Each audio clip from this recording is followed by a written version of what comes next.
चित्रलेखा उपन्यास की समीक्षा भाग 3। चित्रलेखा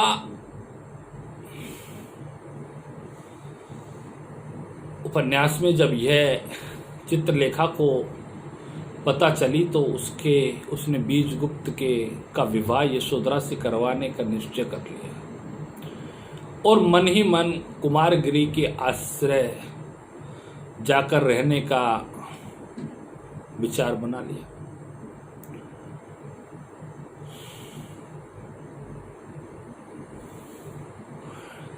इस समय वह बीजगुप्त को त्यागने और स्वयं कुमारगिरी के आश्रम में जाकर रहने के परिणामों से बिल्कुल अपरिचित थी। उसने बीजगुप्त से यशोधरा के विवाह का प्रस्ताव रखा और बीजगुप्त को यह भी कहा कि यशोधरा से विवाह करने में ही तुम्हारा भला हो सकेगा और तुम्हारा वंश बढ़ाने के लिए तुम्हें उत्तराधिकारी मिल सकेगा।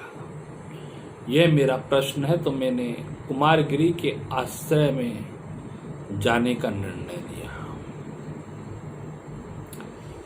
बीजगुप्त ने चित्रलेखा से कहा कि मैं केवल तुमसे प्रेम करता हूं, किसी और की कल्पना और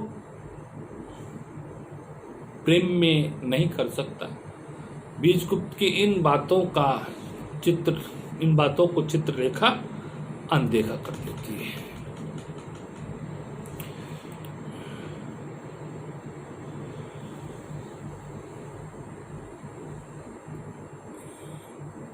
उसने मृत्युंजय के भवन में जाकर क्षमा मांगने का निर्णय लिया और श्वेतांक से संदेश भिजवाया। श्वेतांक मृत्युंजय के महल में संदेश लेकर पहुंचा तो वहां उसकी पुत्री यशोधरा मिली। उस समय उसके पिता महल में अनुपस्थित थे। श्वेतांक की दृष्टि यशोधरा की दृष्टि से मिली। यशोधरा सुंदर और आकर्षक थी। उसे देखकर श्वेतांक उसकी ओर आकर्षित होने लगा। उसी समय यशोधरा के पिता मृत्युंजय वहां आ गए। मृत्युंजय ने श्वेतांक से आने का कारण पूछा तो श्वेतांक ने बताया कि बीजगुप्त आपसे क्षमा याचना चाहते हैं। श्वेतांक ने यह भी बताया कि बीजगुप्त कुछ समय के लिए पाटलिपुत्र से बाहर काशी जा रहे हैं। यशोधरा ने अपने पिता से कहा, क्यों न हम भी काशी भ्रमण के लिए जाएं? पिताजी, मैंने भी काशी नहीं देखा है। मृत्युंजय ने श्वेतांक से कहा, बीजगुप्त से कह देना कि हम भी साथ चल रहे हैं। श्वेतांक नहीं चाहता था कि बीजगुप्त और यशोधरा काशी यात्रा में साथ जाए, लेकिन अपने सीमाओं के कारण वह कुछ नहीं बोल सका।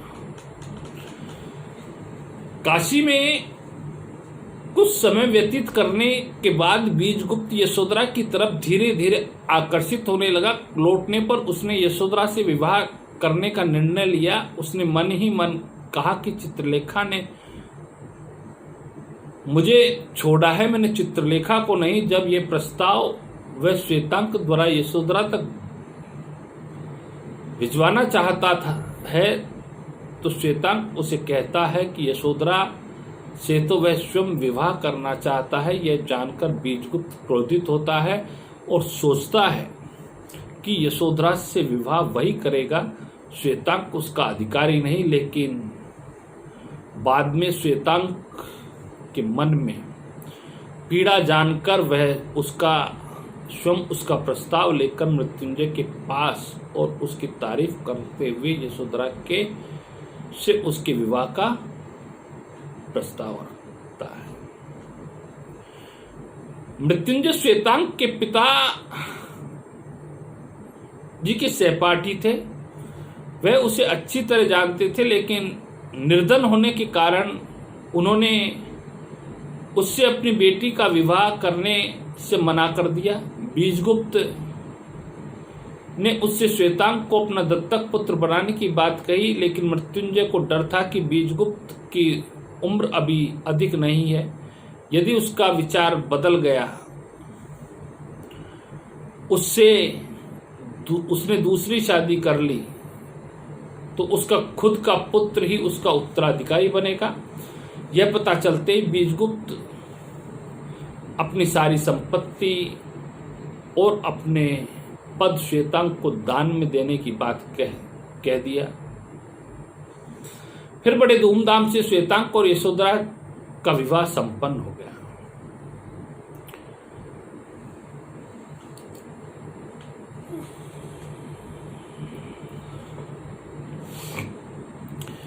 यह सब सुनकर चित्रलेखा आहत होती है। कुमारगिरी उससे कहता है कि मैं तुमसे प्रेम करता हूं और तुम मेरे लिए ही आई हो। तो चित्रलेखा और कुमारगिरी दोनों वासना में लीन हो जाते हैं और कुमारगिरी का संयम नियम टूट जाता है। चित्रलेखा के मन में बीजगुप्त और यशोधरा के विवाह की बात पर विश्वास नहीं होता। इस सच्चाई का पता लगाने के लिए वह विशाल देव को विश्वास में लेकर उसे बीजगुप्त के घर भेजती है, जहां श्वेतांग उसे मिलता है और यशोधरा से अपने प्रेम की बात बताता है। उसे यह भी पता चलता है कि बीजगुप्त का प्रेम अब भी चित्रलेखा के लिए जीवित है। विशाल देव से यह जानकारी मिलते ही कुमारगिरी के प्रति उसका क्रोध भड़क उठता है और उसे धिक्कारती हुई वह वहां से निकल जाती है। लेकिन बीजगुप्त के पास जाने का साहस उसे नहीं हो पाता।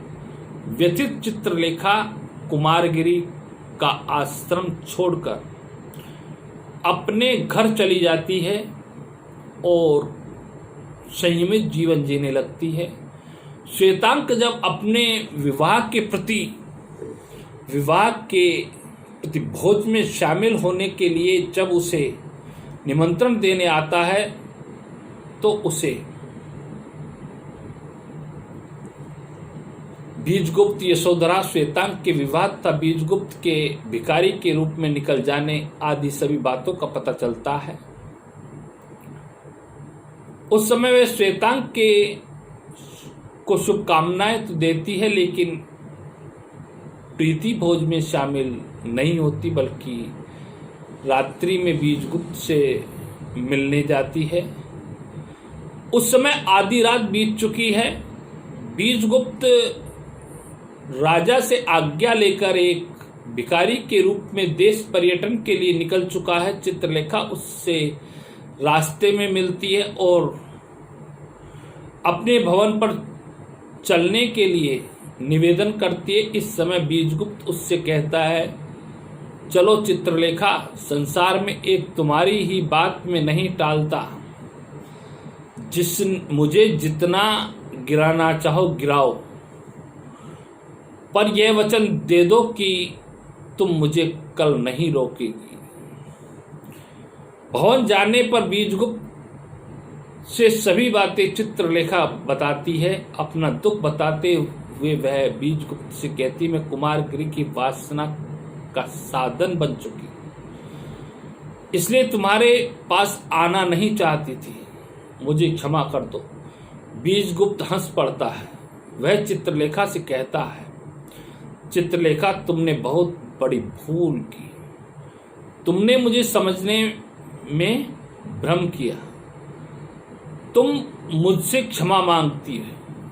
चित्रलेखा, प्रेम स्वयं एक त्याग है, विस्मृति है, तन्मयता है। प्रेम के प्रांगण में कोई अपराध ही नहीं होता, फिर क्षमा कैसी? फिर भी यदि तुम कहलाना ही चाहती हो तो मैं कह देता हूं, मैं तुम्हें क्षमा करता हूं। बीजगुप्त पुनः अपनी यात्रा पर जाने की बात कहता है तो चित्रलेखा अपने धन के साथ रहने का प्रस्ताव रखती है, लेकिन बीजगुप्त अब वैभवपूर्ण जीवन न जीने की बात कहता है। पर चित्रलेखा भी अपनी सारी धनराशि दान दे देती है और दोनों भिखारी बनकर निकल पड़ते हैं। इस समय दोनों के चेहरे अत्यंत प्रसन्न है।